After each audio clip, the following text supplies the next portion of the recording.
We've got flags and banners, and if you mind your manners, we might even get to standards and what they represent. So just take my voice's hand and we'll both try to understand how this vexed logic podcast could be flagged for content. Flagged for content. Håfa Adai, VexHeads, and welcome to episode 76 of Flagged for Content. It's the only podcast that octupled its listenership on Guam this week. That's right, I assume 8 people will listen to this. It is also a Flags for Good podcast, and when you're on flagsforgood.com and you're picking out all your cool flags and you're going to checkout, all that good stuff, put in the discount code flagged for content, flagged for like the number content, and net yourself a cool 10% off. Help the show out as well. It's a win-win for all of us. I will not go into too much of an intro this week because we have a supersized episode with Kylon Eckert. This one was so much fun. I don't have a whole lot more to say. So let's just go ahead and get into it, and I'll let the episode speak for itself. Here we go. Folks, we've got a VexHead from halfway around the world with us this week. You know him from Discord as Only Kylon on Island. You know him as the only Nava member on Guam, and you'll soon know him on Instagram as the Guam flag guy. It's Kylon Eckert! Håfa Adai, Andy. Håfa Adai! How's it going over there in Guam, Kylon? It's going good. It's a little gloomy right now. It is a tropical island, so right now we're in the rainy kind of season. Right. Yeah, I always forget. And I think off air you said it was like even a little bit chilly. Yeah, 80 degrees. It's cold. Oh yeah, a chilly 80. Yeah. Honestly, in Tennessee, I would take 80 right now. That sounds good. And just so our viewers and listeners know how dedicated to the craft you are, it is 8:30 p.m. my time, but it is what time yours? 10:30 a.m. Okay. So not too bad. East Coast is great. East Coast matching up with you guys isn't too bad, but when we have to match up with California or Hawaii, it's absolutely terrible. And watching NFL games is oh god, yeah, that one's rough. Before daylight savings time, because we don't observe it. It's 3 a.m. to watch those like noon games. Okay. Yeah, 3 a.m. and 4 a.m. after daylight savings time.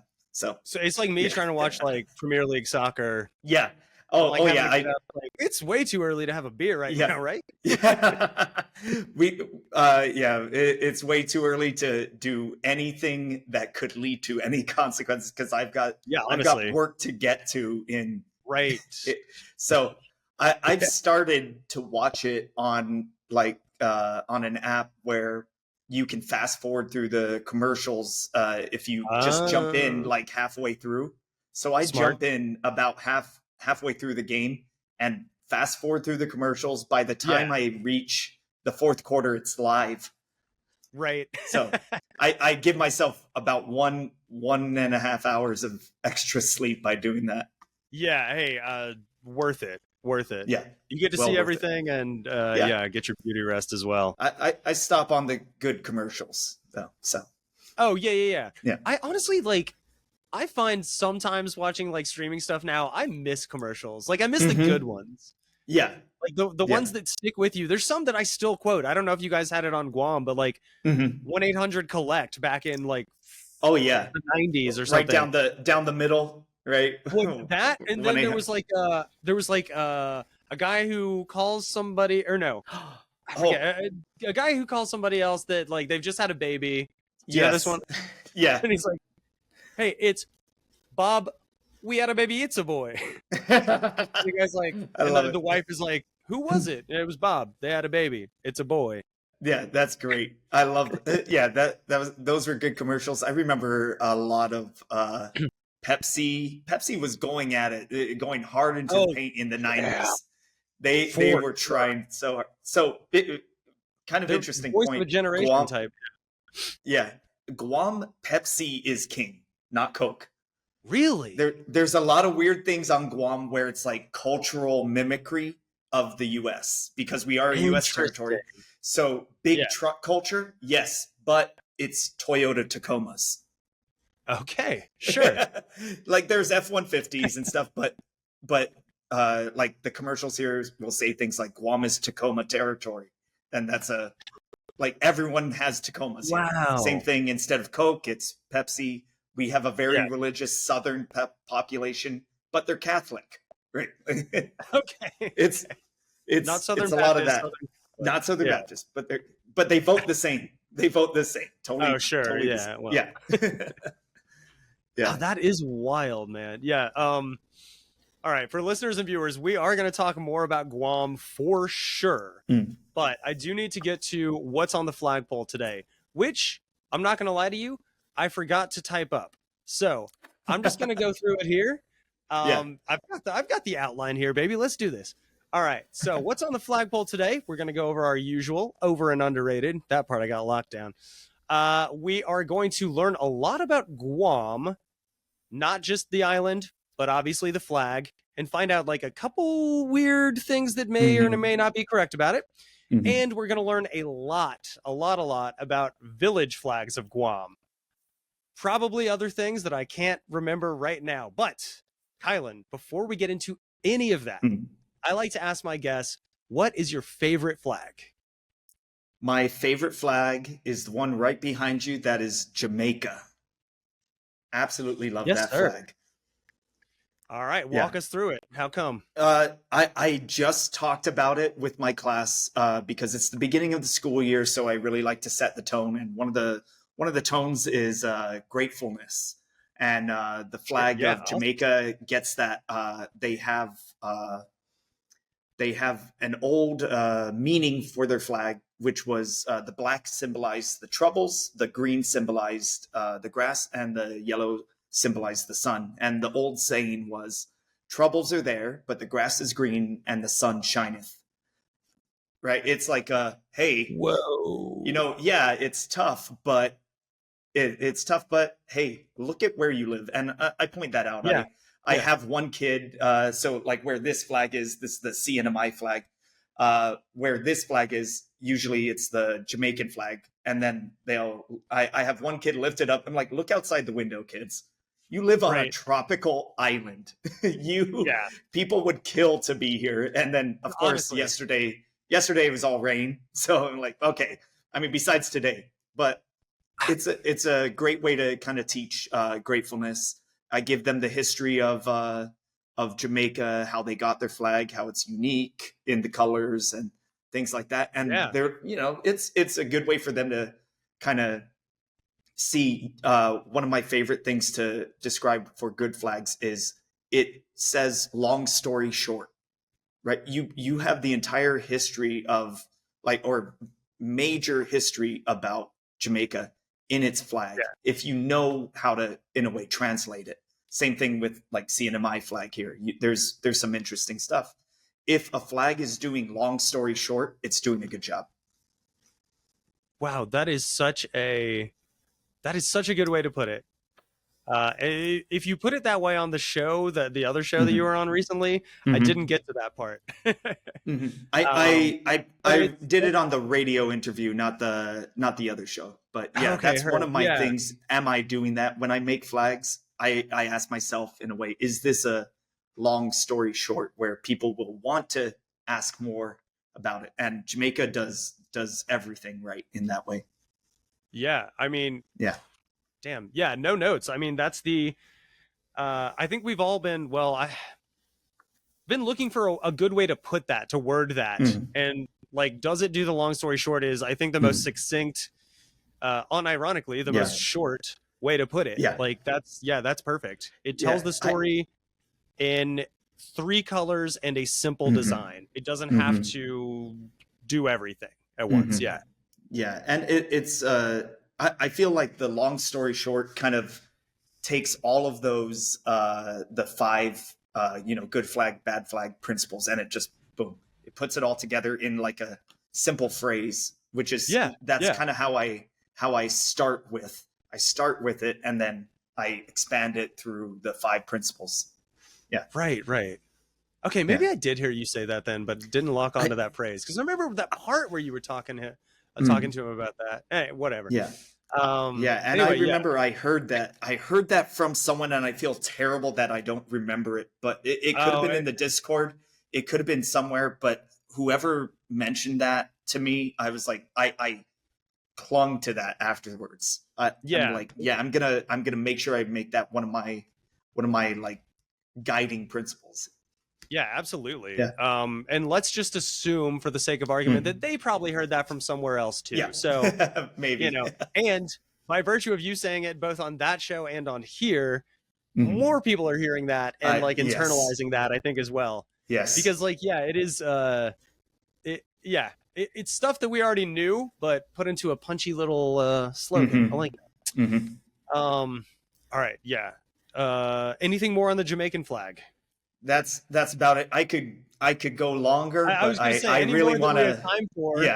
I really want to get to the Guam and the village flags. Yeah, those are always fun. We could talk about this all day if we had the time, but we don't quite. So let's go ahead and move to either under or overrated. I will let you pick. I'll just get the overrated out of the way. This one was actually a little more difficult for me, but I kind of looked at it as, okay, which one do I get like a little upset at every time when people are like, they wave the flag, which they should. And I feel like it's just missing one thing, and that's the flag of Arizona. It's the orange. It's the orange star. It just needs a little outline. Do one thing, and it's amazing. Thank you. This is what I keep saying to anyone who will listen, and some that won't. Yeah. Because it's consistently ranked. Like, I mean, the reason you have it overrated is because it's consistently rated so high, but it's like, and I'm sure I'll let you talk in a minute, but like the thing I hate about it, or the thing that like rubs me the wrong way about it, I should say, is I know it's supposed to be copper or whatever the color, but it's orange. For all intents and purposes, it's orange. So you're putting and what is orange? Red and yellow. So you're putting a red, yellow star on a half red and yellow field, and it just gets lost. Like, it gets lost somehow, both in the yellow and the red in different ways. Like it's so close. It's so close to being there. Yeah. And I've seen do you have like a favorite like redesign of it? Like I don't. Or like, I don't. Or like just notes. I mean, all I want to see is an outline on it of some color. You could put the blue, because I remember the first time where I kind of noticed that I was like, I didn't even notice that it was orange. I thought it was like yellow, or I thought it was red. It was lost. And that was the issue. And I didn't know why is this color? And if you can really show that in the middle, then that is going to really emphasize the whole copper part of it. Yes. Right? You're going to really see the copper part. And I want that. I want what's best for everyone. I want what's best for Arizona. Yeah, amen. You can do better. It's like the Buffalo Bills of flags. It's up there. You could do so much better, but somehow you just don't. You don't. And it's frustrating. That's all it is. Yeah. They got to give, oh man, Josh Allen's my quarterback in like 2 of my leagues. They got to give him people to target. This is the year. This is the year. God, I hope so. I am a 49ers fan, but like secondarily a Bills fan, because like I have him in a keeper league, and I've kept him for like his entire career at this point for way cheap. Man. Yeah, it's been awesome. I've won 2 championships that's great. off the back of it, but let's go for a third. Let's go for it. Fun fact is on Guam, there's a lot of Niners fans, because when we first got cable, we got California cable. That makes sense. So and everyone they were probably was like Niners. a good California team at that point. It was the 90s. It was the 90s. So I mean, okay. Yeah. Yeah, the Raiders probably sucked. The Rams were only there half the time. Yeah. Or no, not even. Yeah, the Rams were in St. Louis maybe by then. Yeah, I think they were in St. Louis from the 90s. Yeah. Now I'm thinking about the Chargers, but now I'm way off now. Yeah, anyway. Yeah. All right, yes. Absolutely, totally agree with you on Arizona. I think it's been brought up before, but not often enough. The most often one I think is Maryland. For overrated and for favorite probably, but anyway. All right, well we'll not talk about Maryland. I talked about it too much last time. So go into your underrated, which I'll let you talk about. It's underrated for a reason. Yeah, it's very underrated for a reason. It is one of my favorite flags. It's a neighbor of Guam. It is the flag of Yap. So YAP. The Yap is one of the states of the Federated States of Micronesia. So when you say Micronesia, technically it includes Guam, but a lot of times people are referring to, I think it's Yap, Ponape, Kosrae, and Chuk. And those are four small islands. Yes, correct. One for each star in the flag, yeah. And it's a good simple flag for Micronesia, but each one of them have their own distinct flag. And Yap hits. It is a great flag. So in the center you have essentially a canoe that was local to the Yapese people, and really everyone in Micronesia used some variant of it. And you don't realize it's a canoe until you realize it's facing you. It's going towards you. So and then you're right. You're right. I did not realize that. You see the sail. As soon as you said it, I was like, "Oh God, it's going right at me." Yeah, it's going right at you. It's going right at you. In the center, there's a star, and that is to show that they are part of the FSM. And then you'll see a circle. The circle that surrounds the whole thing is not just a normal circle. It's not a circle for circle's sake. It is what they call Rai stones, RAI, I believe. And the stone was used as money. They're giant stones. They're huge. And they would be put out in front of where people live to show this is my wealth. And so that shape is very specific to this region where people would put that out to show how wealthy they were. So it's a sign of wealth. That is very cool. Yeah. And it was designed by someone from Yap. It was great. Yeah. Myself and probably like half the listeners are definitely going to go look up Yap after this. Yes, highly recommend. Buy one, support the state of Yap, because honestly, they have a killer flag. I was gonna say, because I do like to support, when I can. If you know a good place to get one of these that does support, let me know. It's usually the local office supply place here. National Office Supply. Shout out for National Office Supply. Yeah, the old NOS.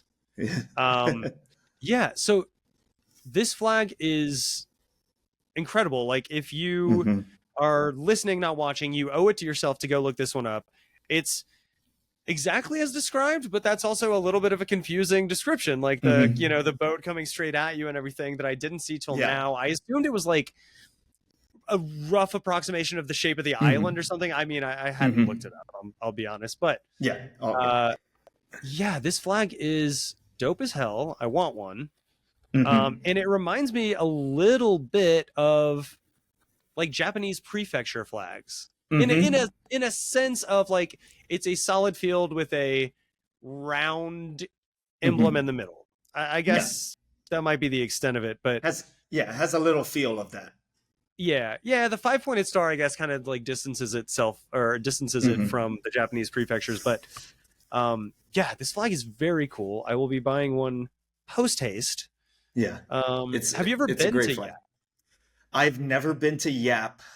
I have been to Ponape, Chuk, and then Palau is not part of FSM, but it is part of Micronesia. So I've been to Palau. Yeah. So I didn't know. Okay. So Micronesia is just like a regional term, whereas FSM, Federated States of Micronesia, is the actual like political entity. Okay, cool. Yeah. Kind of like America. It could be, America, or it's Venezuela, the United States of America. Yeah, right. Yeah. I had when I studied abroad, I had a teacher. I studied abroad doing like learning French, and we had a teacher who refused to use like Américain to mean Americans. Mm-hmm. She said it was like the French equivalent of like United Stateser.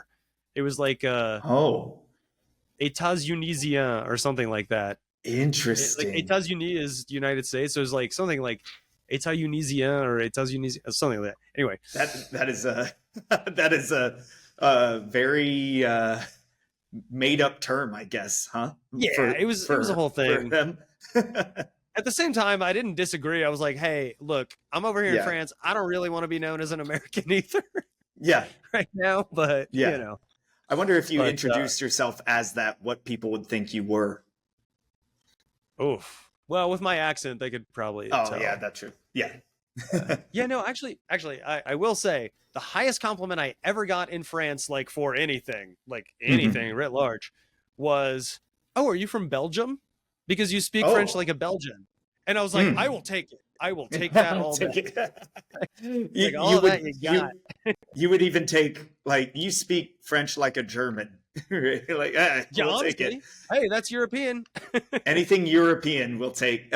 I took French in high school for like 1 or 2 years. It was not great. Our teacher that taught us, she was from Canada. She was the only French-ish speaker. And so you're the only Kylon on island. She was probably the only Canadian on island. Canadian. Well, she had a sister at the same school. So, well. but she taught us French. And then over the summer, one of my classmates went to France, and immediately they asked him, "Are you from Canada?" So we had been learning Canadian French the whole time. We're like, oh man, we learned the wrong French. Yeah, but it was so funny. Yeah. Like, well. Yeah. Oh man, that is awesome. Yeah. Oh, I also didn't realize. I'm just scrolling down through my notes and being ADHD like I tend to do. The flag of Yap was adopted on my birthday. Really? Wow. Wait, is that giving away too much personal information? I'm not going to tell anyone the street that I grew up on, my mother's maiden name, my first pet. You'll have to get those on the Patreon. Yeah. But yeah, no, this is very cool. Yeah, I'm seeing the Rye or Phi stone money thing. That's wild. Like that. Just that, like, kind of as a status symbol type thing. Yeah. All right, cool. Well, we've got, like you said, so much to get into with the village flags, with Guam, et cetera, et cetera. So let's go ahead and take a break now. When we come back, we are going to get into Guam writ large. So we'll see you then.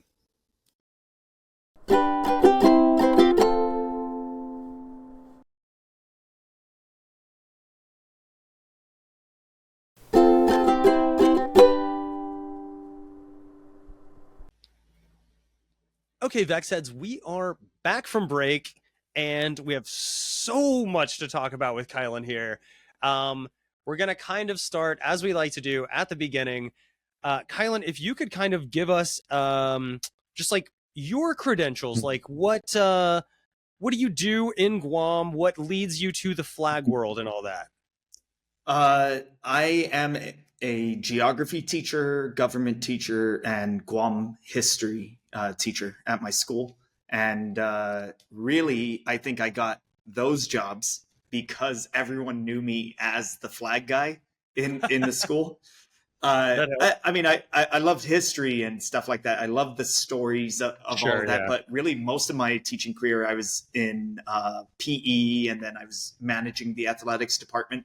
But then now I switched over here when they needed a history teacher. Someone was like, I think this is an easy choice. We should have this guy. Kind of seems like they nailed it. Yeah. Yeah.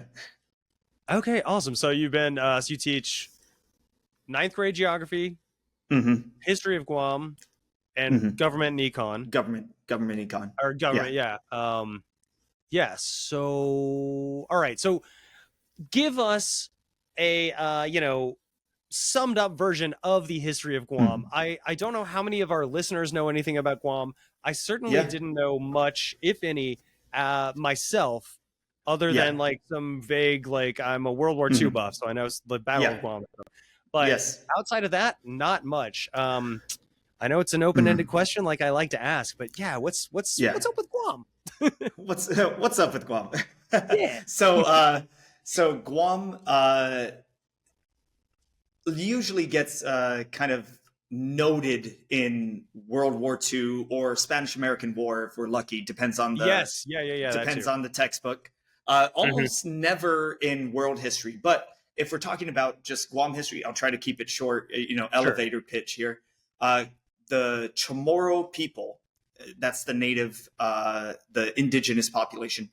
Chamorro people came to Guam at about 1500 BC, and I know humans don't do well with numbers, so it's like, tell me what was happening at that time. Yeah, and you're thinking the Greeks were talking about Odysseus at the time, the Odyssey and the Iliad. That's about the time. So I mean, we're talking about old time ago. In Guam, whenever we say something happened a long time ago, we like to say since ever since. Like since ever since. Okay. Yeah, since ever since. Like, how long have the Chamorro been on Guam? Since ever since. Like, there's no counting it almost. Ooh, I like that. But that's the farthest that we kind of have in our archaeological record is about 1500 BC. So then they were then when they finally had European contact, that was in the 1521 with Magellan, who I always like to point this out. Magellan did not make it all the way around. I was going to say his voyage did. His crew did. He did not. Exactly. He did not. That's what happens when you get involved in a tribal war in the Philippines. Yeah, he was there long enough to get a strait named after him, and then got killed. Yeah. It's like, oh man, pardon my French. Yeah. Oh no. Right. But so there's some Spanish influence now, because the Spanish were unsure at first if the Philippines was going to be part of Portugal, because they had that kind of deal. Half the world went to Portugal, half the world went to Spain. Hence Brazil. Hence Brazil.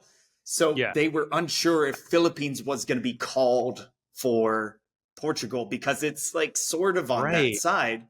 So they tried to keep, I believe they tried to keep Guam secret from the Portuguese, so that if there was a war that happened, they could attack from Guam immediately. Ooh. They could just, and that's what the U.S. uses it as.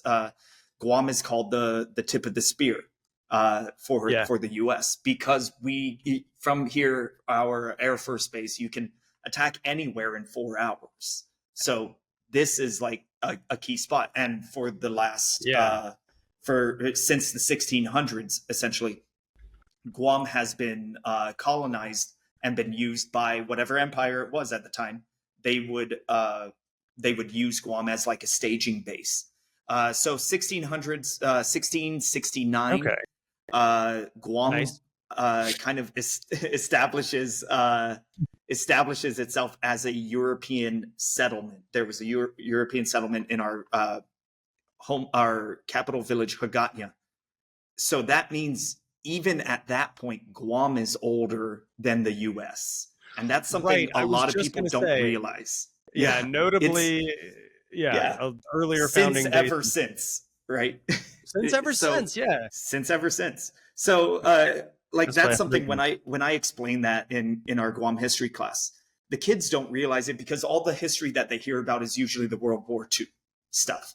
Sure, that's kind of what something that is a good eye opener for them.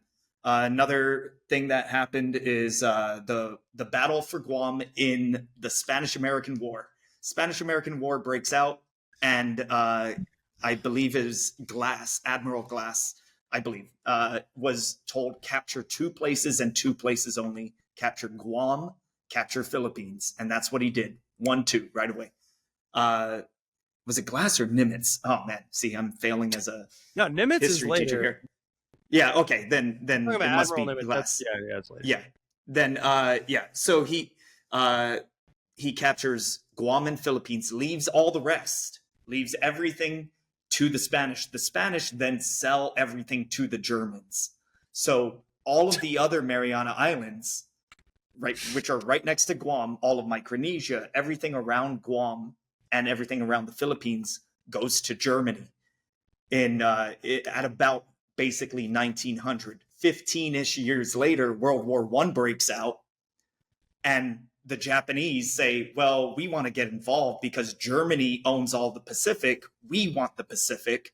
So they declare war on Germany, knowing full well Germany is not going to be focusing on the Pacific. They don't have the time or the manpower to deal with that right now. So Japan takes everything around Guam and around the Philippines. World War II time now, 30-ish years later, when December 7th, 1941, a day which will live in infamy, happens, December 8th was really only a few hours later, Guam also gets invaded and bombed and invaded. Because we're across the international date line. It was essentially the same time that it happened. And they were right there. They were in Rota and Tinian and Saipan. They were right there the whole time. Yeah, I always forget that happened like, so close to like Pearl Harbor was the well, in this case, tip of the spear. The thing that like did it, but then like almost Yeah, it was almost simultaneous. The people on Guam did know about it, but it was only a few hours' notice, essentially. And so that was 1941, and if I remember, the Battle of Guam wasn't until like 1944. Yeah, I think. And I think Guam was really the only U.S. territory that was taken in the entire world, in like World War II. That seems right. Yeah, I can swear to it. That seems right. You would know better than me. Because I'm thinking there's nothing in North America. I heard about the balloon that dropped on Alaska somewhere, right? Dropped a bomb on Alaska, like that kind of thing. Or maybe one of those Aleutian Island kind of spots. Whatever the... But like of significant territory, Guam was really the only one that was taken. And it was taken for 3 years. And in those 3 years, it was like a brutal occupation. But in 1944, they came back. The Marines especially came back and liberated Guam. That's why July 21st for Guam is bigger than July 4th. July 21st is Liberation Day. July 4th is like our warm-up, like a few fireworks. Okay, now we're ready. That makes sense. That definitely. And since then, it's always been American, and it's just been chugging along since then. Yeah, dude. Like, all right. Can I say I hope this doesn't come across wrong, but I was honestly not sure what kind of like accent you would have, and it turns out pretty much like mine. I mean, I sometimes can veer into Southern if I'm code switching a little bit, but other than that, I think I like to think I have a pretty standard general American accent, which is kind of what I'm picking up from you. But that might be because of my dad. My dad grew up in Wisconsin. Okay. But it there's could still also enough be like environmental factors that like I mean, when I grew up, I had a heavy Southern accent, and just due to like wanting to be perceived differently, or whatever, I kind of like lost it and everything mostly. But when I'm with my cousins, I will code switch a little. I will start to kind of do that a little bit more. On. And I remember when I went to do that right now. No. It's one of those, I can't do it on command. I fall into it a little bit, and I'm not gonna have a thick Guam accent in that way. I mean, there's also the fact that Guam has such a mixture of cultures. Guam has Chamorro, Filipino, like white American. We have Korean, Japanese, Chinese. We have all the Micronesian. We've got Taiwanese. Two French Canadian sisters. Yeah. Yes, exactly. I teach a kid that's from Vietnam, another kid that's Peruvian. Like, I mean, it's such a interesting mix, especially with the military, right? Yeah, they can come from anywhere. Right. Yeah. And so it all comes here. Yeah. Right on. Well, okay. Yeah. All right. Awesome basis for Guam. I am going to do some further research that we just don't have time to get into, but like, thank you so much for that. Let's go ahead and get into Guam's flag. Like yes, not a national flag. It's not a state flag. It's a territorial flag, I guess you would say. Territorial flag. For the viewers, it's just one up behind me and probably somewhere on your screen right now. And but if I'm looking at it right, can you tell me what color the land thing in the back is? Oh, without turning around? Or no, sorry. You can look. I just can't see it very well. Yeah, it's not very well lit. It's like kind of a gray, like a whitish gray. Okay. That means you've got the right one, which I applaud, because this is one of my things that I'm like, it's so hard to actually get a correct Guam flag, and you've got one. Okay, I'm confirming. So I applaud you. I applaud you because that was one of my things. I'm like, okay, depending on how like what type he has, I can go one way or the other. Yeah. But, thank you for leading us into our new segment. Applaud for Andy. Applaud for Andy. Yep. It's a new segment we'll be doing every episode now, where I have the guest clap for me. Anyway, continue, I suppose. Yes. you may. Yes. So the Guam flag, the main kind of difference between a Guam flag, a Guam territorial flag, right, what it is, and every other kind of state level flag is just the red border. When you look, get rid of the red border, it's a seal on a bed sheet.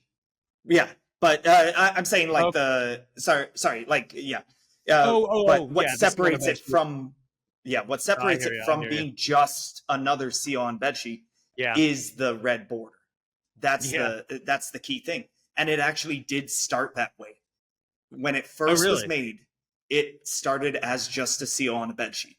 That's what it originated as. So there's a dispute on who it was that came up with the flag.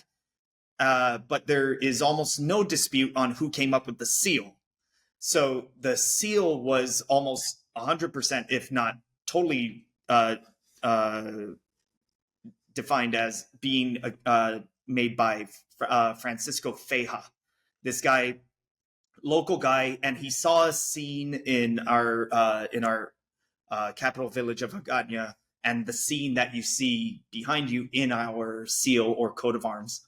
In our seal there is the scene that he saw. He drew it, and then that's Bob's your uncle kind of thing. He made that, and that became the seal. So that became the seal. Then later on, there was like a flag competition, and this woman named Helen Paul submitted a blueprint.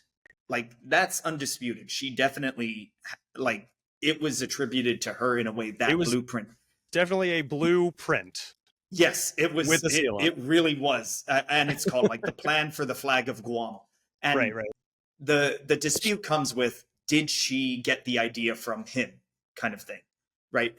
Did he give it to her? Because in a way, sometimes at this time, 1917, not a good time to be a local from Guam to suggest something to the military government at the time. Why not have a military officer's wife suggest it instead? So maybe she might have done him a favor and said, "Hey, let me be your advocate in that way." Right. In the end, we don't know. This is my kind of theory and stuff like that.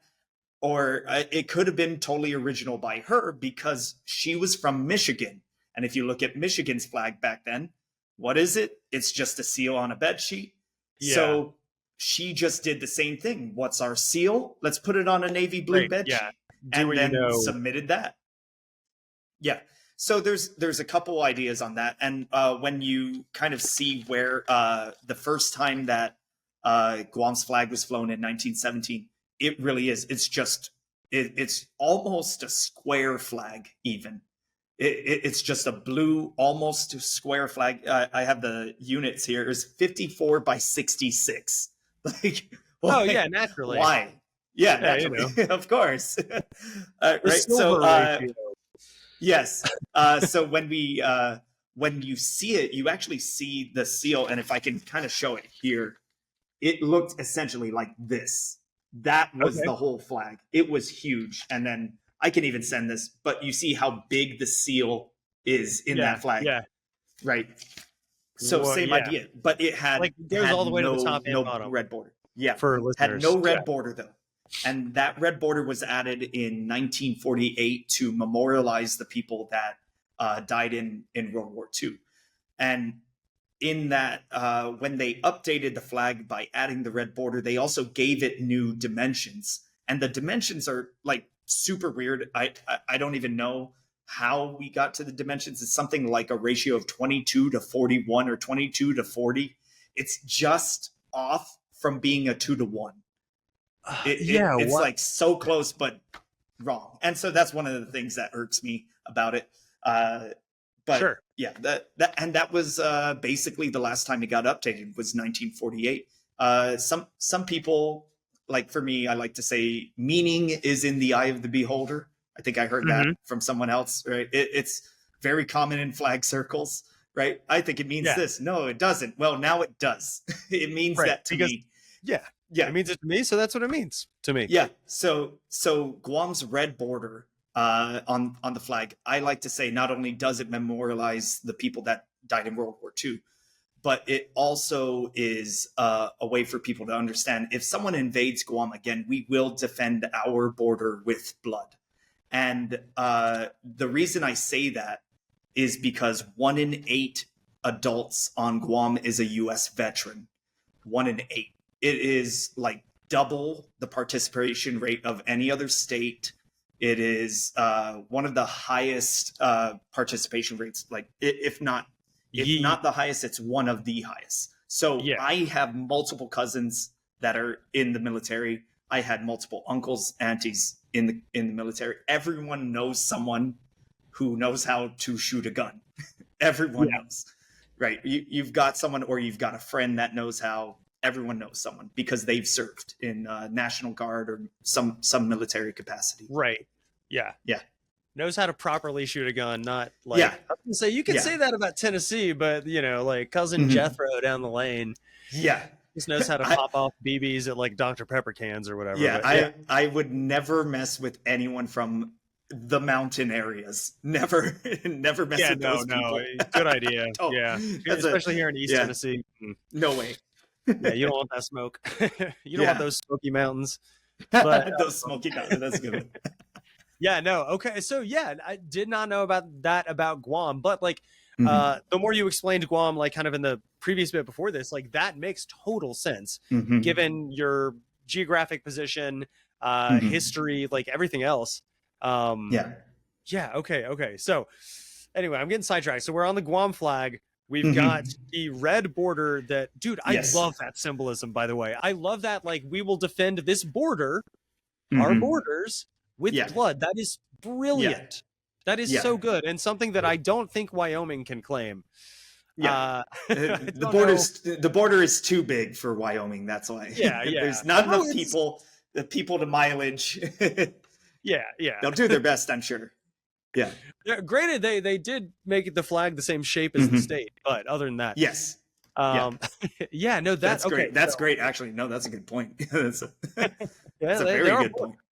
Yeah. No, I love that detail. It looks good, and I'm on record as not normally liking flags with borders. I think it kind of works on this one. Guam's not ever going to be my favorite flag for maybe reasons we'll get into in a second, but I do think the red border works on it. So I think we wanted to talk about some of the inaccuracies, I think. And sometimes these things, they can be like, how petty are we going to really be? And if you know anyone that's involved in flags, we can be petty. So, it's like the whole deal. So one of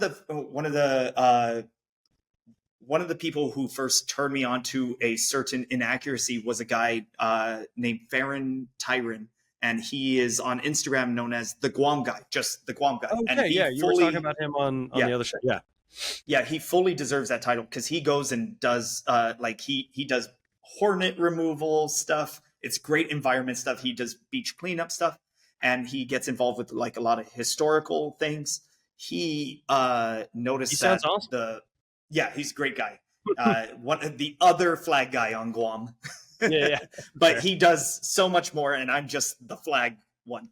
But he mentioned that the proa, or the boat that's in the Guam Seal, would be broken if you actually tried to sail it, because the mast is on the wrong side.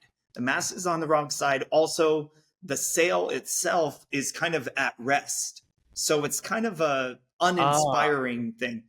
And the arms, there's 2 arms that go out to the outrigger. He said there should be 3.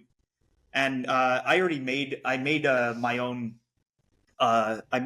design, and I think I sent it to you so that can be put up. But mine had the first one. I think it might be. Mine had only 2 arms. So we met each other, and we met each other totally by chance. I was showing this flag to one of my friends, and he was with other people, and he's like, wait, hold on. And he left his friends flag across the way. Yeah. He left his friends, came over and said, like, I want to talk to you about this. I'll be back. And then finished with his friends, then came back and we talked, and it was great. He gave me some feedback on it, gave me some things like the 3 arms. And I didn't know that, but that was distinct to Guam kind of thing. One of the other inaccuracies, the big one that I kind of started out with, the dead giveaway, if it's a correct Guam flag, is the land in the back.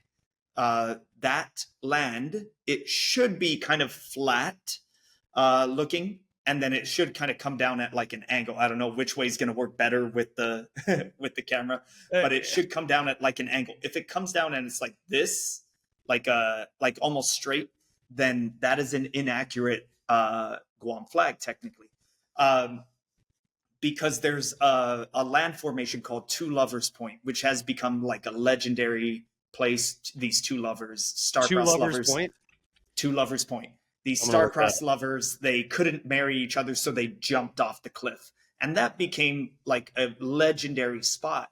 So when people think of a cliff line, they think of two lovers, but the original one from Francisco Feja was not two lovers, because if you go to the spot, you go to the actual spot that he went to, you can see two lovers, but it's like blocked in the background. It's also green, so it's blurred out. It doesn't fit the shape as well as the original blueprint. So if you're checking the blueprint, you check everything, it's just not the right one. Now, for me, I'm totally fine if we change it to Two Lovers, because then it's more culturally relevant. Sure. Right.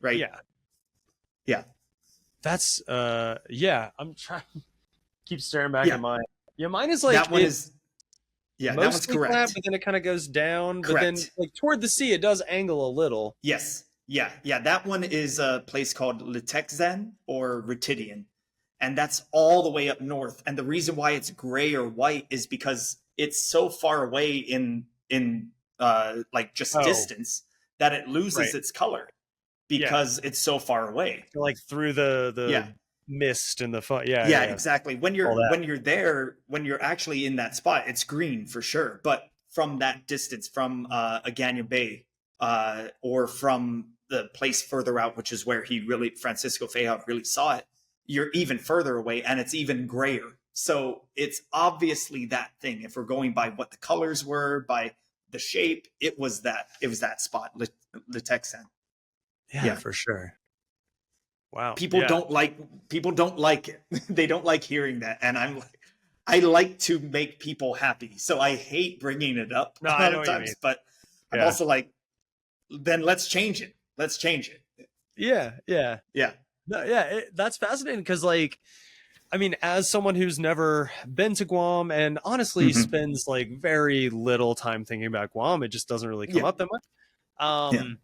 I had kind of just assumed that these were like 3 between the tree, the boat, and the background. Actually, not even really the background, because like on mine, since it is so like grayish white, Mm-hmm. I kind of was focusing more on like the little river, the tree, and the boat, and just assuming like I doubt this was like an exact scene of anything. They probably just have this type of tree, this type of boat, and a river that comes in from or that empties out into the sea or something. But I didn't know it is a very anything specific scene. Yeah. That's cool to know. And probably something I should have intuited, but like, cool to know what it actually stands for. What's the thing with the? Oh, okay, never mind. You said the boat's supposed to have 3, and the sail is not supposed to be at rest. And on the other side, okay. Yeah, the mast is on the wrong side. It's on the incorrect side. Yeah. All right. Yeah, but Farron, great guy, and he kind of got on a little crusade, but he's also like very busy. So when I finally saw that, I'm like, oh, thank goodness, there's another person on Guam that actually cares about this stuff too. So that was a big encouragement for me to know I'm not alone in this. Just because you're the only Kylon on island doesn't mean you have to be the only VexHead on island. Yeah, exactly. Yeah. Like finds like when we can. All right, cool. Well, I think it's probably a good time to take another break and get into what is, I think for this episode, going to be the bulk of it. Normally that's part 2, but I think we're saving it for part 3 this time. We are going to talk all about those village flags that Kylon mentioned earlier. I can't wait. In fact, I can't wait. Let's go. We're going to break now. Bye. Okay.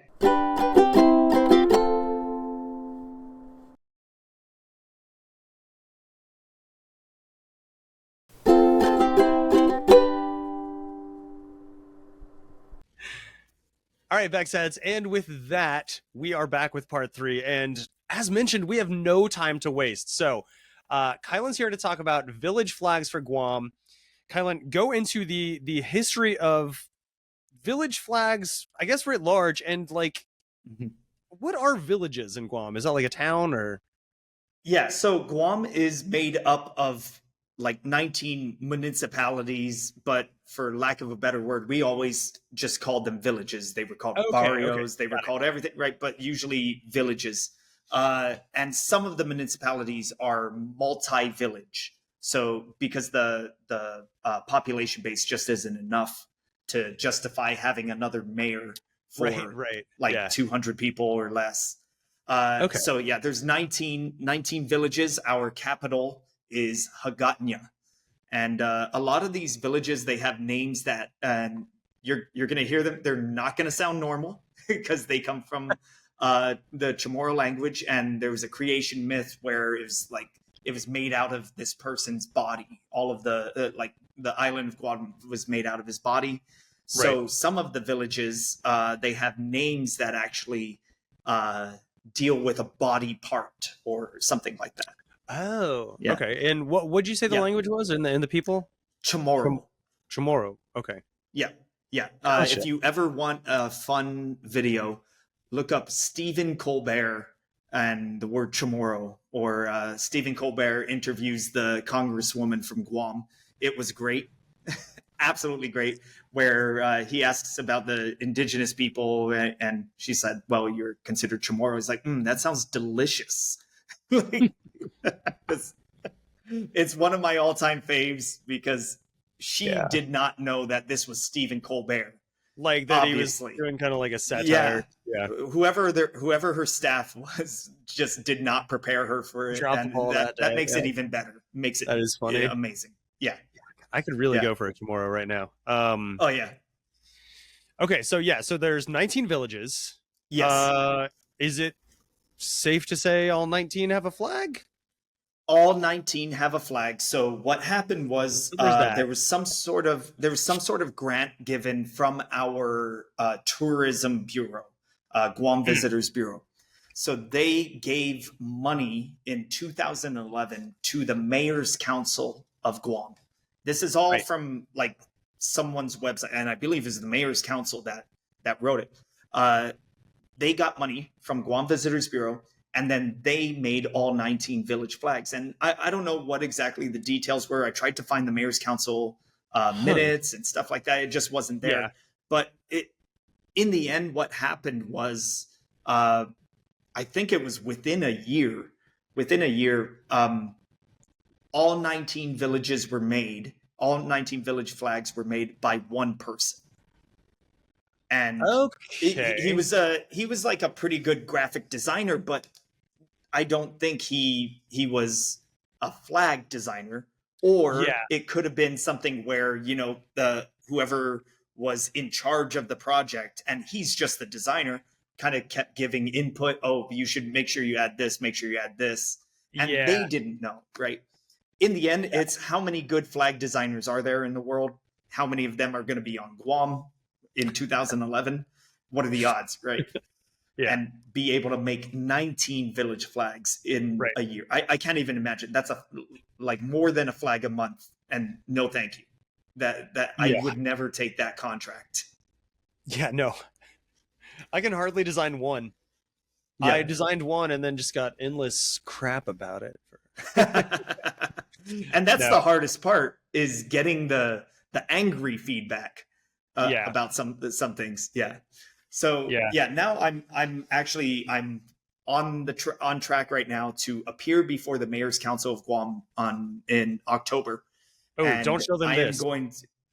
Well, no, I think I'm going to be as fair as possible with them, and I'm going to be explaining to them we can do better, and I want to help them. So, like my whole point of appearing before them is to offer my services and be like, there's no blame here. No one knew what to do, right? And you guys were just given money, right? Do you guys? They're already busy. I watched their Mayor's Council videos. They're super busy. They've got so many problems, and the last thing they need to do is become a flag designer, right?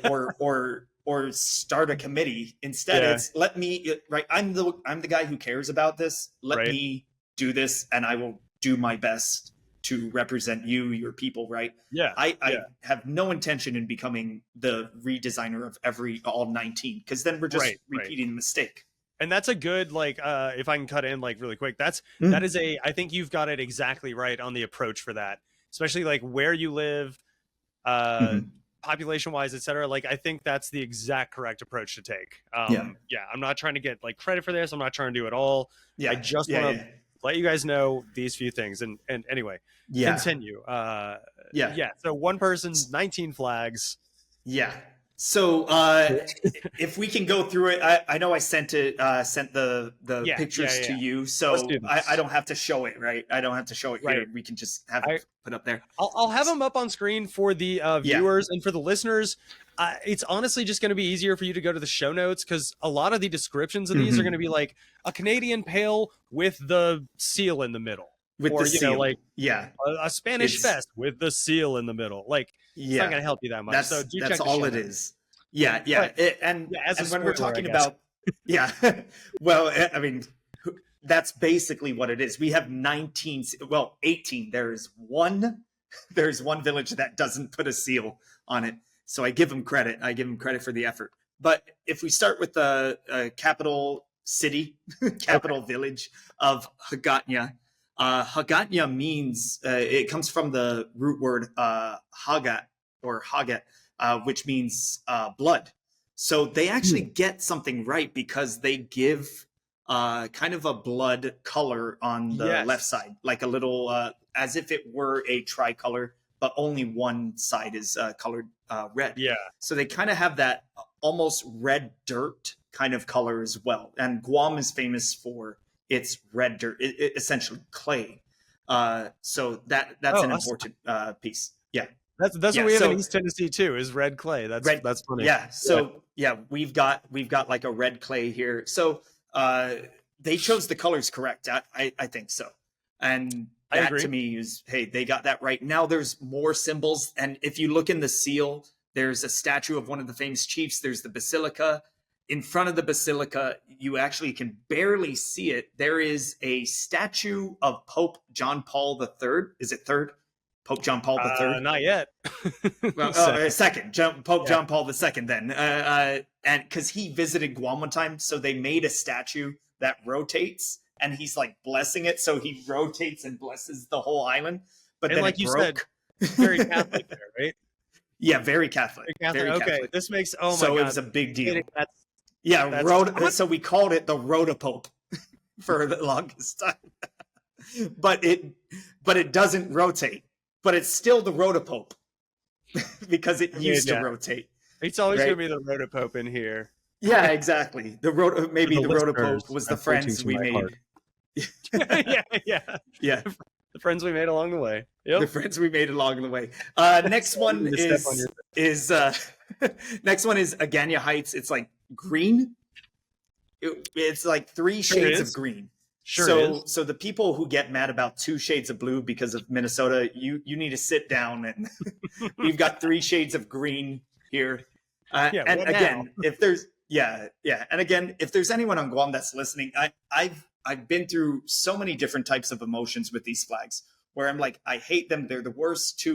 I understand people were doing their best, right? With the time constraint possibly. So what's the simplest way we can get the job done? It was put the seal, right? Because the seal does have all that symbolism, and they thought they were doing the right job. So, hey, you know what? Fair play. Now, some went above and beyond, and they went out of their way, I think, to try to do their best, and it may have backfired. But Agania Heights has 2 cannons, or I think it's 3, actually. It might be 2 or 3. But they have Spanish-era cannons as one of the sites. So they do a good job by doing that. Yeah. Next one is agate or haget now. This one mixes so many different types of media. This is my first time zooming in on this one. Yeah, this is good. It's good. World? So the symbolism that we have, agate is famous for mangoes. They have the biggest fiesta on Guam. It's the mango fiesta.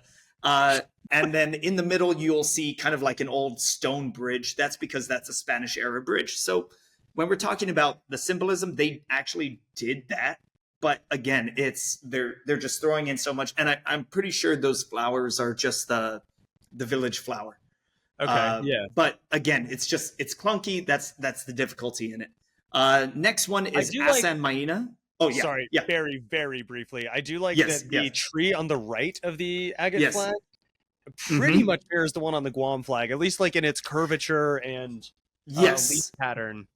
Because so I don't know if that's like a shout out or not, but the reason why is because one of the famous recreations of the Guam flag that has that 2 lovers point, which many people claim as like, oh, this is a Guam flag, and I'm like, yes, it is, but it's actually incorrect. That's the coconut tree from that flag. Whoever made this just took that, but then they multiplied it 3 times because it's on the same. Yeah, it's not a different coconut tree. Why would you do that to yourself anyway? Why would you add more work? They just mirrored it and shrunk the other one. Yeah. Anyway, my next one. Yeah, next one is Asan-Maina. No, it was a good observation because that curve in the Guam flag coconut tree, it's meant to show resilience because of typhoons. So it is meaningful. It's not just a design choice. Exactly. If it were just straight, it doesn't really mean much. But if it's curved, then that means that has to deal with the resilience. Coconut tree stands up even in typhoons. Yep. So next one, Asan-Maina. This one I think is the closest to being a finished flag. Yes, all you got to do is remove the seal, and it's a flag. It's already there. The 2 stars mean the 2 villages, Asan and Maina.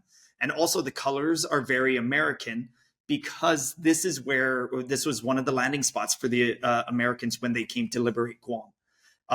Every Memorial Day, they put hundreds, if not thousands, of flags. I've seen it. I've never thought to count, but they put tiny, those hand waving flags. They place those in the park, and the park is huge.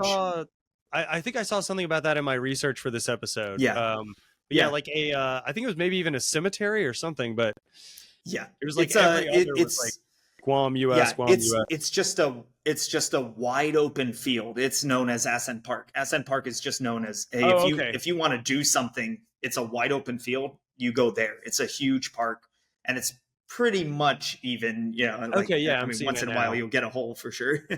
That place is known as like the landing spot for landing spot for the Americans when they came back. Mm-hmm. So remove the seal, you got a flag. And that's the one I'm like, I think I should just start here if I end up going from village to village. Like, here, let's get this one taken care of, because it's not hard. Yes. Yeah. But it sets a good precedent. Like, it's all right. We took and, you know, word it like this. Like, we took something that was already great. Like you said on the show, and like we say a lot on here, like, you know, every so-so flag, let's call it, has a good flag dying to get out. I think like your I'll put it up on the screen for the viewers too and put it in the show notes, but your redesign, if I'm not skipping too much ahead, is exactly as stated. It is that, a little bit better proportions. The 2 stars are bigger and the seals removed. Like, it communicates the exact same thing, but it keeps the long story short, you know? That's all it is, because those American colors speak to that landing spot. And when we're talking about the story of the village of Asan, you cannot forget that. Like, you can't exclude that from the story. Now, it'd be like going to San Antonio and forgetting the Alamo. You can't. Exactly. How do you wait? What was it again that we were? That whole thing. I don't know. I feel like we're forgetting something. Now the next one. This is what I like to call the Maryland of the Guam villages. This next one is doing a lot. It is, and again, I believe it's Mayor June Bloss. Mayor June Bloss, if you see this, I think you have done a few things very well, right? That being the colors. No other village has these colors, and these colors are going to be so recognizable. No argument here. That being said, rule number 4, no lettering or seals, was never considered when designing this flag. In fact, it was flouted, like loud, like they were like, no letters. How about all letters? How about all the letters? How dare you tell me How about the what lazy to do? brown fox jumped over the whatever? So this is the village of Barragata, and at the top, of course, we have the seal in the middle, and kind of arched around the round seal on the top, it says, "We are Barragata." In the seal, it says "Municipality of Barragata." In the middle of the seal, there's a giant B for Barragata. And then at the bottom is a mural that you can see along the road. On the road, this mural is there, and it says Barragata. It's a great mural. Great mural. Absolutely amazing mural. Kylon cut out here, but he's about to say it's so simple that a child could draw it from memory, right? So simple that a child could draw it from memory. This poor kid's gonna just say, "Hey, just give me the whole crayon set." Like, I'm gonna hold on to this for a while. And actually, they Mom, you need to make another run. I need the 128, not the 64. I'm out. And the kicker with this one is on the top right is the Guam Visitors Bureau trademarked logo. Somehow that's what out of all of this, that's what gets me the most. Like, gets my friggin' goat. Like, it gets your goat. And but this is stuff where when I appear before them, it's, again, I'm not blaming anyone on this, right? Because this is exactly what. Let's look at cities with millions of people have nothing better. Let's look at Pocatello, right? Pocatello trademarked their own thing. Proud to be. And they were proud of it. And they were very proud of it. I mean, that's honestly, that's We Are Barragata vibes, proud to be Pocatello vibes. Maybe that's what I should do instead of, We Are Barragata and proud to be Pocatello. That's better. But no, you're not wrong. Like, they're not an outlier. Again, with Barragata, the colors, no one else has these colors. Yes. So that's like, okay, let's start there. If we want to be distinct, number 5, right, we got to start there. And I mentioned it in one of the interviews where if you're going to miss on one thing, you should try to hit on the others as hard as possible. And they hit on this as hard as possible. I've never seen a flag with these colors. So that right away, I'm like, hey, this is great. That kind of light blue green kind of thing with that purple red kind of look. I'll take that. That's something now I could take and use it. I will say, I think I have a flag somewhere in my collection that says it's 5 o'clock somewhere and basically has these colors. And that's the color. Maybe that's what we should place, right? I mean, it's Barragata somewhere. It's Barragata somewhere. Yeah. Now, moving on to the next one. This is Pago-Ordot. But if you notice in the seal, it says Ordot Pago. They have since switched it. And then again, they have now switched the actual name of the village to the more original Chamorro name, which again, this is why you don't put lettering, you don't put the name of the place because of things like, what if we change it? What if this changes? What if that changes? And I mean, overall, they get the symbolism correct. Pago Bay is one of the most famous areas in Guam. There's a famous legend that deals with the fish that ate Guam, and it was attacking Pago Bay. That's where it was biting. Now, so they get that. They have the fishermen. They got ants because I think one of the schools, their mascot is the mighty ants. I believe, or it might also have to deal with the name of Ordot itself. I was going to ask if it was some kind of, So, I mean, this one, though, overall, it kind of gave me a meh vibe because it is very earthy tones. Yes, that's the exact terms. For listeners, again, check it out, but it's mostly brown and green. Well, brown, green, and brown, green. A weird yellow green. Yeah. And again, seal in the middle. So all of that symbolism is packed into such a small spot. Yeah, not ideal. Next one is Dedido. This is up north, and the colors, I don't know what they mean at all. I don't know at all. It just doesn't. Either.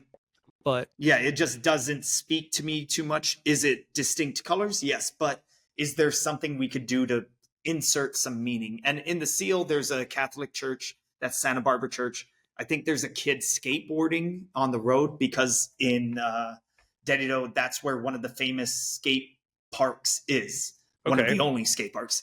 And more then farming and stuff on flags. like that. I'm just going to say right now, more skateboarders on flags. So please. that's something I'm trying to figure out. Like, honestly, is there a way? There's a D. Keep that element. Right?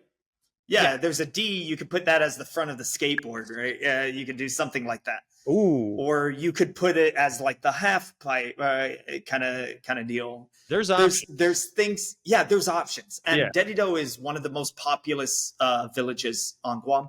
So it's one of those things like, hey, there's got to be options here. And this just, it's not doing it enough justice for that. And so again, if I'm giving my expertise, whatever that is, right, I'm giving my advice. It's, hey, we can do better. Let's figure it out. Let's give surveys and stuff. Yeah, absolutely. Now, the next one is the one I said is the only one. This is Inalahan. The only one that doesn't do a seal, but man, do they go into it. They don't do a seal. Instead of a seal, they put 5 actual pictures, which I'm like, Like, part of me is surprised that one of the pictures doesn't say, like, Getty Images at the bottom or something. Yes, yeah. Exactly. It does look kind of like stock images. And the thing is, they picked the right things. They did. Okay. These are 5 things that are integral to the village of Inalahan, specifically the one on the right side on the top. That is Chief Gadao. Chief Gadao was famous for having this kind of show of strength against another chief named Malaguatnya. Malaguatnya came to challenge Gadao, and then they got in a canoe and started paddling away from each other. The same canoe, opposite ways, and they split the canoe. So it's like they were both so strong that they were able to split the canoe. So that statue there that you see of a broken canoe, if other people see a broken canoe, they're like, what, bro, have you, right? Yeah. Instead, it's like a symbol of strength. It's a symbol of strength to show this is how strong this guy was to be able to do that.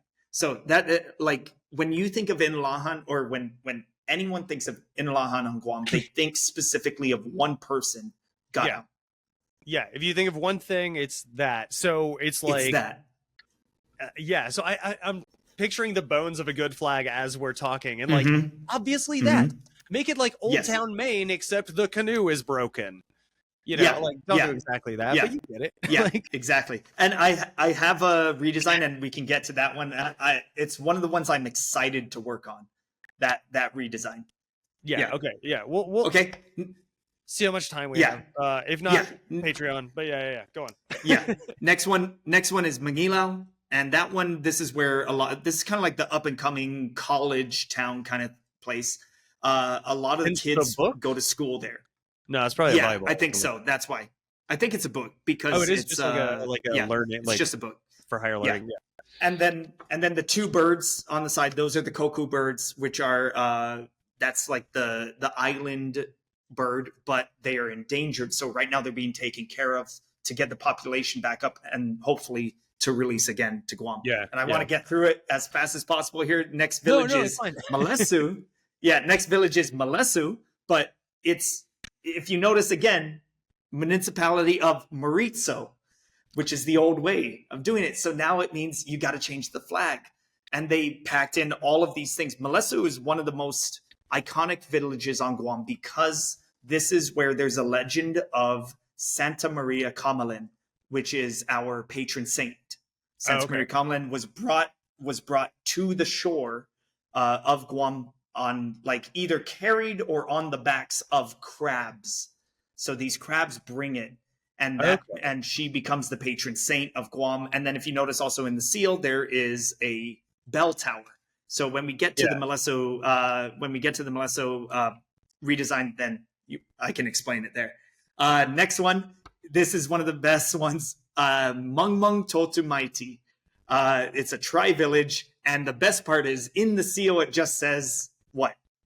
Mayor's office. It says mayor's office on it. So it's not even like the seal of the village. It's the seal of the mayor's office. And it's like, And this is what you were talking about on the radio show is like, you know, like the flags like this do have a place, but that place, like, this one says what its place is. Its place is in the mayor's office, like not all over town, you know? So like to your exact point on that, I would also note that they have what seems to be the Holy Grail from the third Indiana Jones movie. It looks like that. Okay. So like, firstly, I want to say they chose wisely, but maybe they chose poorly. I don't know. That is a great quote, great callback. So that is what's called a latte stone. That is this thing right here. Oh, so I'm being terrible. No, I won't say it. I'll have the mayor call you. So this is what I did also here. This is kind of the same thing. It is a symbolized version of it. So the latte stone was one of the iconic Chamorro pieces. Guam is the only place where this extra spot here, that is essentially a rat stopper. The Chamorros would put their houses on these things, and the rats couldn't climb upside down on it. So So that saved probably thousands and thousands of lives because people didn't lose their food. Yeah. Wow. So how dare you? How dare you? I know. I'm gonna go crawl into a hole after this episode. I'll help you out. We're moving on. Next village is Petey, which actually kind of Petey is famous for its port, for its kind of like port vibes, because that's where the commercial port is. So that kind of shape, I actually really like that. The shape on the outside, it has like an industrial kind of vibe to it. And let's get rid of the seal. And honestly, it's a great start, if not already kind of done, in my opinion. Yeah, I do love those kind of, like, they look like rivets, like bolts, like exactly on the top and bottom hoist and exactly. fly. Yeah. I think that was one of the ones that got some attention at the beginning, where they're like, I got an idea. And then they're like, I've got 2 days left. We need to figure out the rest. Right. Oh, shoot. So next one, Santa Rita. This is actually Santa Rita-Sumai now. And again, now you have to change. It's kind of like light Guam. It has the red border, but a lighter blue. And then it says Santa Rita in the middle with the mayor's or the village seal in the middle. I've thought through kind of what I would redesign it with, and I've got some ideas. I would really emphasize the flower that's there. Rita-Sumai is known for a specific massacre that happened there. It's a very well-known massacre that happened during World War II. So my interpretation of what the flag would be is keep everything, get rid of the middle, but emphasize the flower. And then all I did was I put like a drop of blood on the flower, just so that it's a white flower. It's a beautiful flower. But now what are you going to see right away? It's that drop of blood. And, hey, let me tell you about what happened. And given it's red blood on a white flower, it contrasts well, like it works. Yeah, totally. And it's you can't ignore it, right? Yes. Yeah. Okay, next one, village of Sinahanya. This flag is literally the only one I've actually seen in the wild. Oh wow! Okay, of all the flags, I was not going to get that from this one. Yeah. I mean, I was just driving. Around, and I remember I was going one way, and I wait, hold on, turn around, take a picture. I was so happy, and identify with that. And within a month, it was gone. I was like, what happened? I felt like, the corpse flower blooming. I felt like I had watched that kind of thing.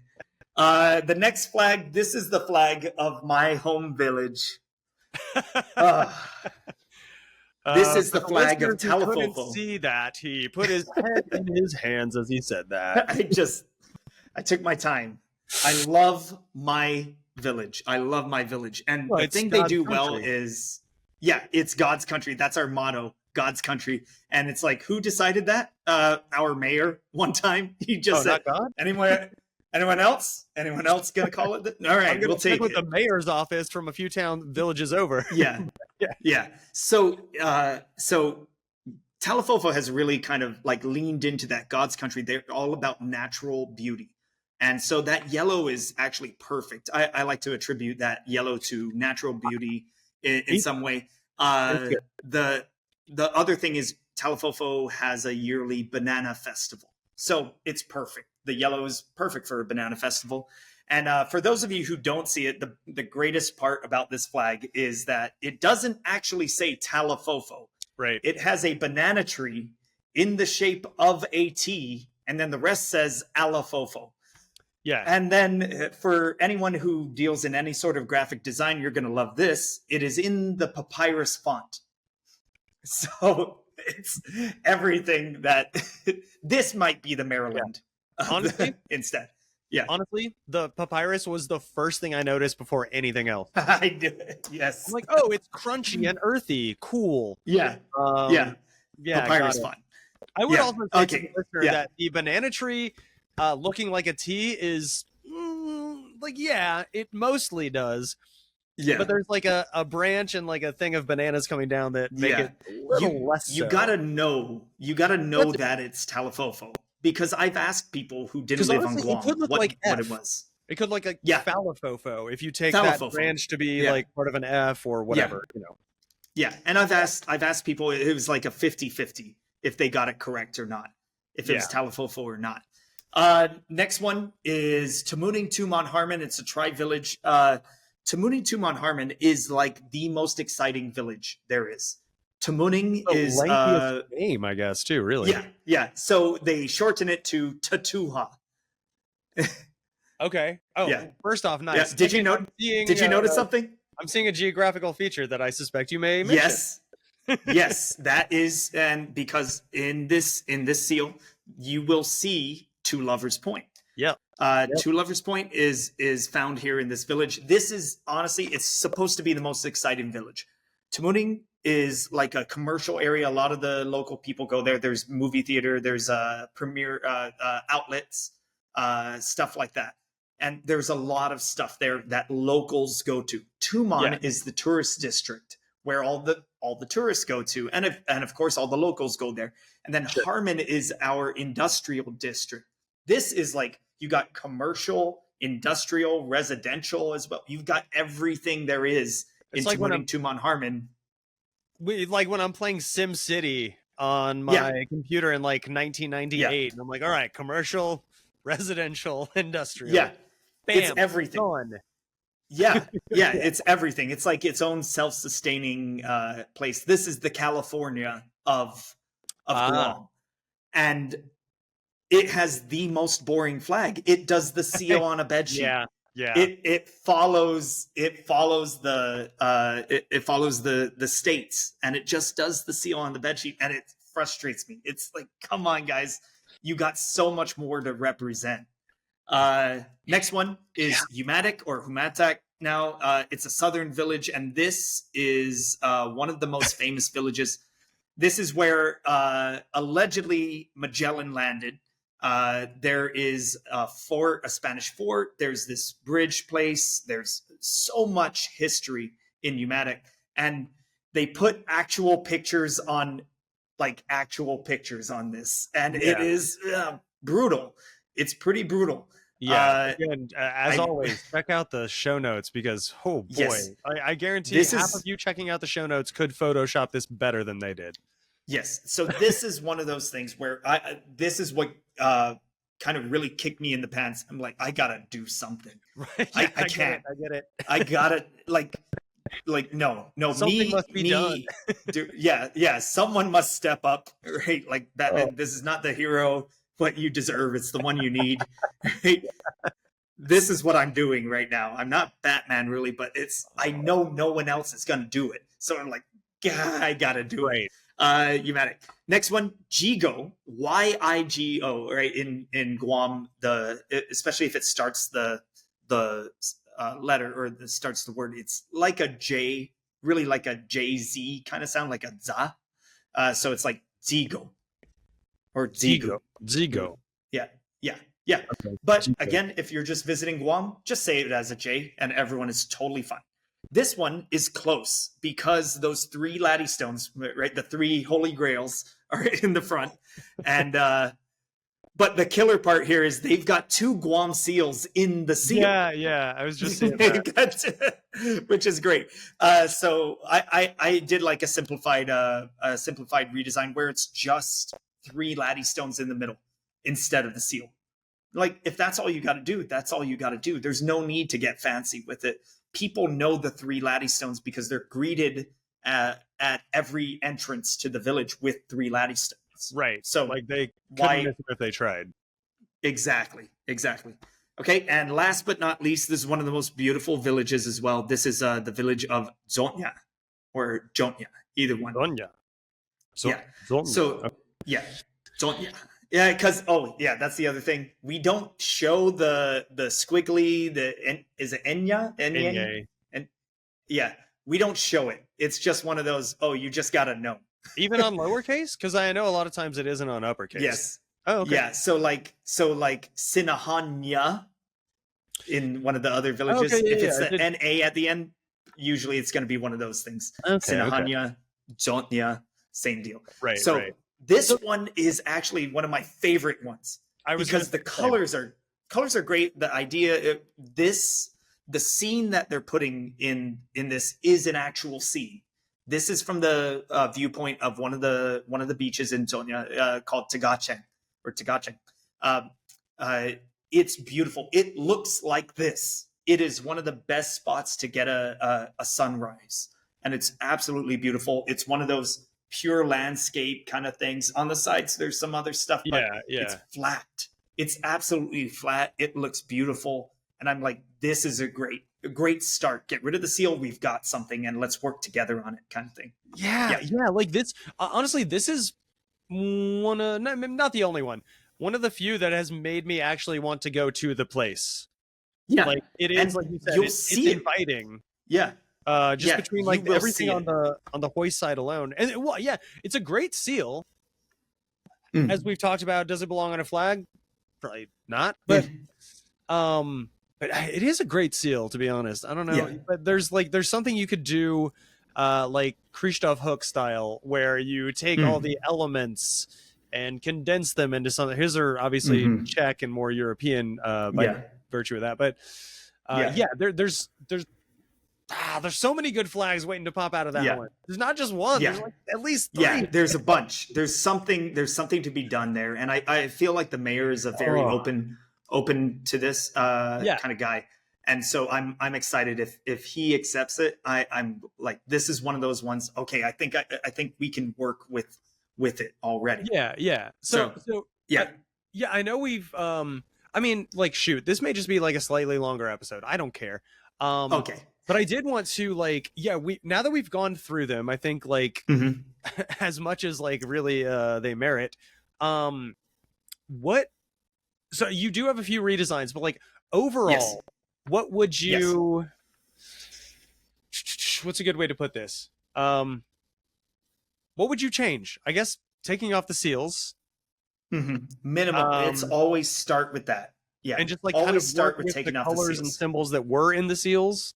Yeah, and that's what I usually tried to do. And some villages already kind of have established village colors, like Talo'fo'fo, the banana tree Talo'fo'fo. Okay. Like that yellow and green that's the colors. Everyone knows that. Gotcha. So if I tried to change that, I would get chased out of the village. Yeah. But others, it's open. And so there's a lot of that you can play around with. There's certain things that I'm excited to really work with. But main thing is, get rid of the seals. Which redesigns did I send you? Did I send you one that's pink? Because that one's one of my favorite ones. Okay, so that one is Aganya Heights. Remember the one that was all greens? I changed it to pinks instead because the village flower is bougainvillea. And tomorrow it's called Putitai Nobu. And there's a few of them, villages that have this. And the main color, the normal color that you see is like this pink one. And if you look in the top petal, I guess, the top leaf, you will notice that it says AH on it for Aganya Heights. Right? And that's something I was like, that was a fun thing. This was one of my earliest ones where I'm like, I think, and somehow I realized, oh man, I think I could pull this off here. And it's one of those things. If you know, you know, which is it's a great way for someone to have pride in their village, because then they can show someone like, hey, I bet you didn't notice this, but now they're talking about their flag by doing that. Yeah. If I can skip, very, very, just like very briefly, the bars on the top and bottom not being the same width is something that's carried over from the actual flag, but like, does it mean anything in either circumstance? I don't think so. I don't know exactly. It's something that I will probably ask the mayor if he wants to address. I think a lot of these were just kind of whoever the designer was just kind of wanted to separate the different flags from each other while adding stripes. Right. Like it could do the same person that did all 19 of these. Yeah, I think honestly, I think imagine that workload. I'm trying to think of 19. Which ones. I'm trying to think of like the order that they went in, because like it seems like once they got to the one with just the 5 pictures, they were like out of ideas. Yeah, we're done. Throw 5 things at a wall. We're moving on. Talo'fo'fo wants a flag? All right. Well, they're going to have a friggin' banana tree as the T then. Yeah. Cool. Yeah. What I think what could work with my redesign of Aganya Heights is doing like a Canadian pale with just like the pink. I think it really could. Essentially, it's the same idea. It's the leaf and Spanish fest. You're saying? Yeah, I just learned that term the other day when I was talking about the New Orleans flag. But Spanish fest is like a Canadian pale, except the fesses are horizontal lines. Got it. Flag, I guess, basically, but so maybe that way instead. Yeah, something like that. Because there's more Spanish influence here than Canadian, because we've only had two Canadian sisters. Right. Yeah. If I can switch to the Talo'fo'fo one, that's the yellow and green. Again, another Putitai Nobu as the village flag. And the green represents the 2 green stripes on the top represent the two villages. Sorry, I'm just getting I'm so proud of having these made. I'm so happy that I made it. You should be. Yeah, it was something cool to actually, see your design in physical. Yeah, I know the feeling. Yeah, the two stripes are the two rivers that border the actual village. So in a way, this is the village. It shows the two rivers, because when you go there, you're not going to see a clear, sparkling river. You're going to see a jungle river, which is going to be green. When you go there, you're going to see green the whole time. So those are the two village rivers. And this is one where I'm like, I feel like I'm missing something, and it's almost like, am I too close to it where it's my own village, and I'm right? And I don't want this to be one of those where I'm stuck. I'll die on this hill because this is my village. I don't want that to happen. But yeah, if we can go to the one that is a little bit of flattery towards Tennessee. Well, that is the village of Mongmong-Toto-Maite. If you the tri-village. Yeah, Mongmong-Toto-Maite. So I think I may have sent only one, like the blue one. I just used those colors, added the 3 stars, and it just, hey, you know what? Simplified it. Something easy to do. Yeah, it works. People are gonna hate on the blues, like the 2 blues, but other than that, like, I don't know, screw it. Yeah. And again, this could be something where we change the colors. Yeah, it's totally fine. But the main thing is, can you, in a way, stickerify it? Right, and you can do that. Oh yeah, yeah. So yep. Then I think we can. The Asan-Maina one is pretty self-explanatory. But if we can do the blue, white, and yellow one, that is going to be Pago-Ordot. That's a good place to round out. Yeah, the blue, white, and yellow, the Pago-Ordot one. Is that this one here? Right here. Right. Oh, is that one? And then I'll do this one real quick, and then do the Melissa one. Yeah. So this one is Pago-Ordot. I mentioned previously about the fish that ate Guam. It was eating the land, basically. It was eating the land. So this flag is about the legend. It was eating the land, and the villagers were trying to get it. They tried to chase it, and then it would swim down, and it wouldn't pop up. They didn't know where it went. On the other side of the island, women were bathing, and they bathed with lemons to clean the hair, and also somewhat probably to dye their hair. And then they would throw it in the water. What happened was, even though it was on the other side of the island, those lemon peels appeared back in Pago Bay on the completely opposite side. So the villagers realized this fish is going under the island and popping up on the other side. So the lemons were like the aha moment. They were the turning point of the legend. And so what happened was the fish got chased again. And on the other side, the women had prepared a net. They killed it. Everyone ate. They had a blast. So I don't know how many flags have lemons on it, but this would be I can think of. Not many that you can think of, right? So this would be like one of those, hey, why do you have lemons on your flag? I'm glad you asked. Let me tell you, long story short kind of deal. And then, this is so cool. Sorry. Yeah. I just want to flatter you for like 2 more seconds. Okay. This is one. I mean, that's no, stop. One that like that story kicks ass. I know you didn't come up. Nobody, whatever. That's not your story. But like as a way to represent it and represent like the town, like writ large from that, like this flag, dude, this is really good. I appreciate that. That was this one's gonna be like stuck in my craw for a while, and that doesn't always. Maybe I'll send you this one. Maybe I'll send you that one then.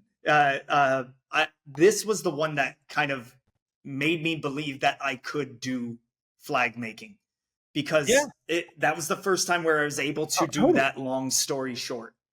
Right, I could simplify the whole thing into what's the turning point. That was one of the beginning points for me. That's like the definition. I'm like, I think I can do it. Yeah, absolutely. Yeah. All right, so let's get into this.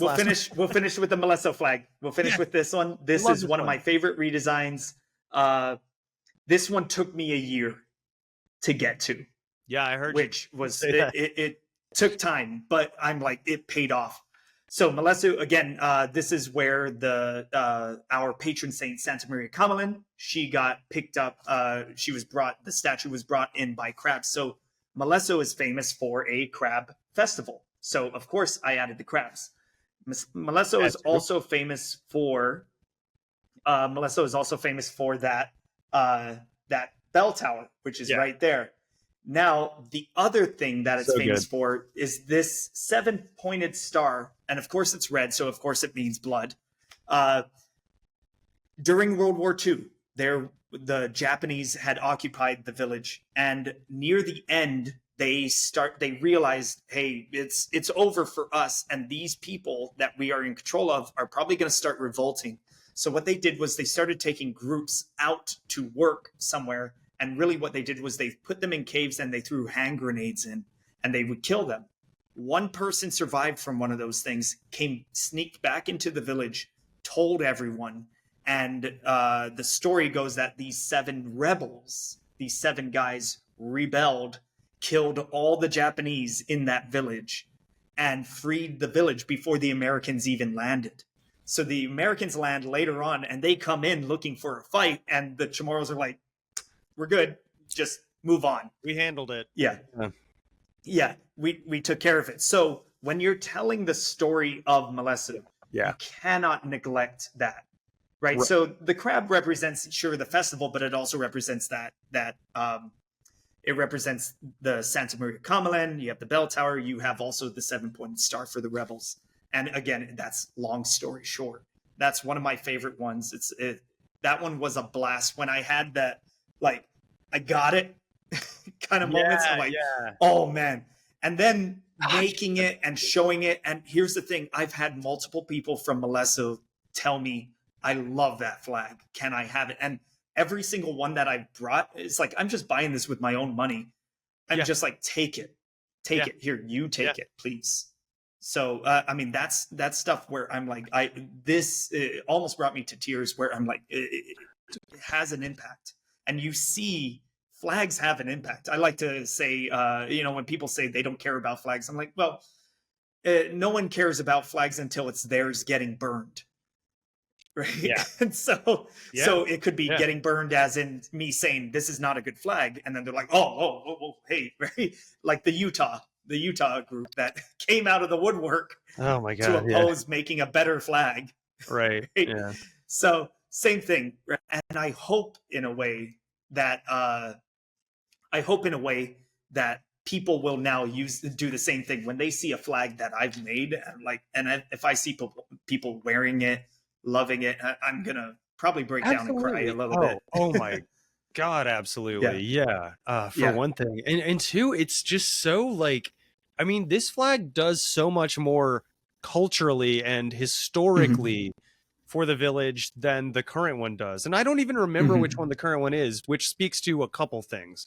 But like, without even remembering, this does so much to like you said, so the crabs, the 7 rebels, the tower, like, God, I keep trying to find a better way to say this, but it really is just long story short. Like, if there's 3 things you want represented, like I don't know. I'm trying not to get like crazy emotional about it, but like I'm imagining growing up there as a child and seeing their current flag and being like, all right, whatever, sure.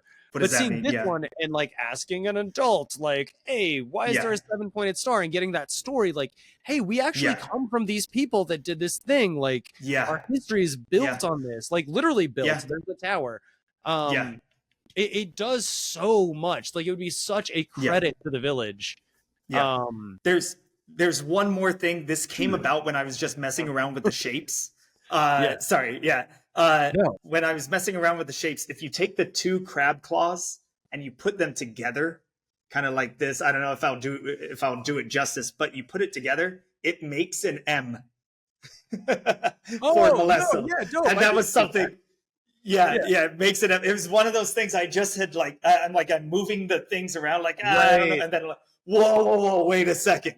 I'm like, okay, I'm like, pause there. Like an M. And I was like, okay, how can anyone say no after this, right? I mean, Dude, honestly, like if there was one to get the ball rolling, actually, I mean, oh shit, all 5 of your designs are really good. Your like redesigns here that you've sent me anyway. If there's one to get the ball rolling, might be that. Well, it might be the 2 stars one with the U.S. colors. I forget what town or village it's like that was. Get one. That might be the ball right? rolling one, but this one is like the ringer. Like, they're all good. If I can convince the mayor, then if I can convince the mayor to help, let me help. And I think there was some feedback about it from some people where they said it looked too much like the Philippines, which it does.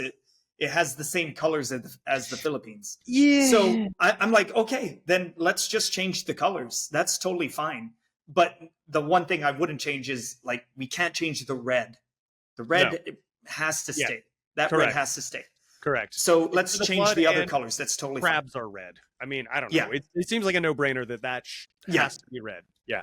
Yeah, exactly. So, and again, I don't want to like die on the hill necessarily. If the people want a different colored flag, then they want a different colored flag. Yeah. Right. My job is to help them make the best choice for themselves. Exactly. Yeah.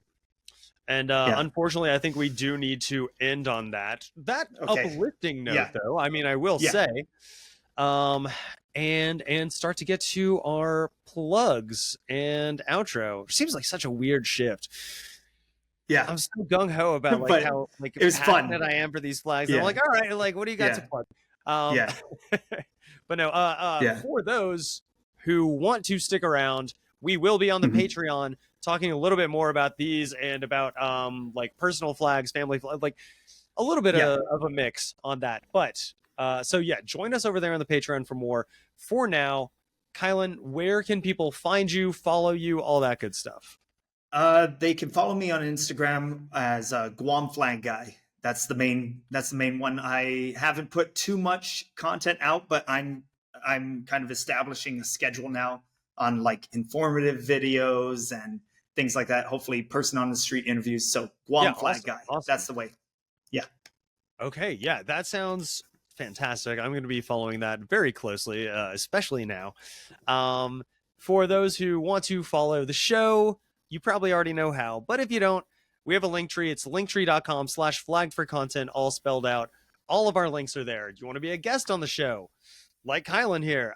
Do you want to join the Discord where Kylon and I talk probably more often than anywhere else? Join the Discord. It's so much fun over there. It's so much fun. Anyway, I won't harp on the other stuff, but go to the link tree, check it out.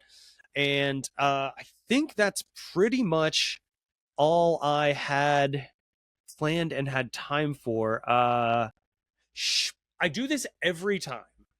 I did not plan a way to get out of the episode. So, gosh, Kylon, I'm so embarrassed by this. But if you have anything at all that could help us, I got something. How about this? Long story short, this episode was a banger. I got nothing else to say. Y'all, catch you on the fly side. Kylon, thanks so much. Woo! Thank you. Woo! That was a banger. I'll probably fade it out like around here. Flag for Content is proud to be sponsored by Flags for Good. Go to flagsforgood.com for more information. Flag for Content is hosted, produced, edited, occasionally written, and always nitpicked over by me, Andy Richardson. Catch y'all on the fly side, VexHeads.